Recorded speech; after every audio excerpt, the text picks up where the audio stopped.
this next guy, and that's Aaron Jones. And I mean, the Packers, obviously, whatever you want to say about their draft, they're being bashed, and rightfully so. But I think the worst pick, Love, whether he's the guy or not, who knows? But they go and get AJ Dillon at the end of round 2.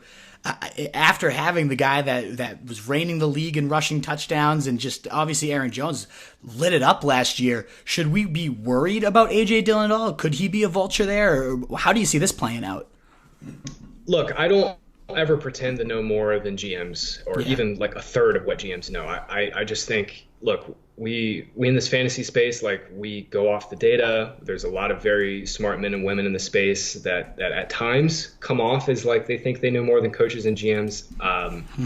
I did not think AJ Dillon would be a second round pick. Honestly, I thought he might be a 5th or 6th round guy. I was shocked that the Packers used 62 overall on him. Look, I'm really trying to find positives to say about Dillon. He ran 4.53 at 247 at the combine. He's got very good weight-adjusted speed, but that is slow build-up speed. And honestly, like, just watching every carry, he just seemed like a guy who's just going to get the yards that were blocked and not much else. Boston College's offensive line opened up a class best 1.9 yards blocked per attempt. Dillon was dead last in this class in missed tackles forced per carry, and he really never added too much as a passing game in the passing game. Jonathan Taylor, he was last. Dillon was last in the class in routes per game. He saw like less than 2 targets per game. I don't understand the pick for a 2020 perspective, where this Packers team should be going all in around their veteran quarterback, like the Bucks and Colts and Saints are doing with their veteran quarterbacks, but they didn't. I guess maybe they view this as an indictment on Jamal Williams. Both Williams and Aaron Jones are going to be unrestricted free agents after this year. So perhaps they are just kind of viewing Dillon as like maybe their inside grinder type for the future. But from a value perspective in the NFL draft and from like a player perspective, I'm struggling to find ways to talk positively about this pick. Absolutely. It's a horrendous pick.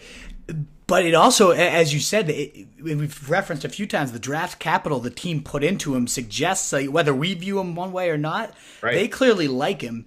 Do you think he's going to be heavily involved enough to, I found the stat that 36% of Jones's value last year was because of touchdowns. He was his touchdown, not completely touchdown dependent, but that's a ton of your value right there. And if this is a goal line situation, we saw that volatility with Jones. He's either scoring 4 and he's winning you a week, or, he had 5 games under 5 points. Like, that's not your typical RB1. And now we've got this other body here.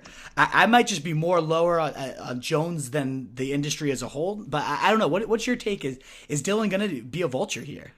Yeah, Aaron Jones, if you look at some of the efficiency metrics on the ground, is one of the most, if not the most efficient running back in the NFL. Success rate, yards after contact, missed tackles forced. He is always at or near the top of those lists. Mm-hmm. My hope for fantasy, because touchdown regression is coming. Aaron Jones scored 19 freaking touchdowns last year. It's on like whatever it was, 260 touches. That's not happening again. Right. He would be lucky to get like 8 this year.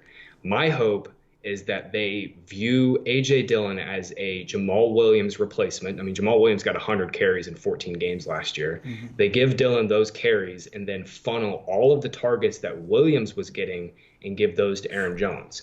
Because Aaron Jones, not only is he a great runner, but he has flashed amazing ability as a pass catcher. There were a few games last year where Matt LaFleur schemed him targets as a receiver, and it's just like, where the hell has this been all year long? Because Jones he might still very well be their second best receiver on that team. Like, I love Jay Sternberger. I'm a Jay Sternberger truther.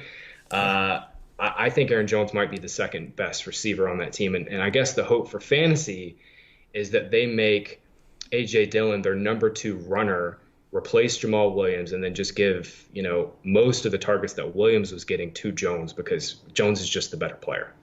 I sure hope so.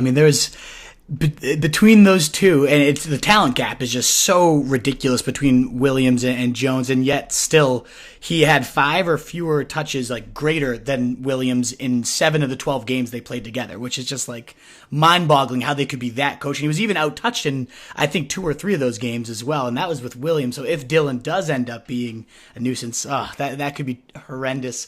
I do hope he gets that receiving volume, because I've been very negative and blind to the fact that, hey, maybe this could open up, even if he loses some goal line volume, maybe it does open up the receiving work, because I've had a hard time finding optimism. And I owned Jones last year, and we all kind of have our players we love after they light it up for us. But, yeah. Man, I don't know. I'm getting real nervous about this. He's kind of that guy I'm not touching in rounds 1 or 2, and there's no way he's going to fall to the third, so I'm probably not going to have any Aaron Jones again, which sucks because all those things you just cited about him, so fun to watch and such a great player. So hopefully he finally gets the work he deserves next year. Maybe he gets it this year. Who knows? But I'm nervous for him.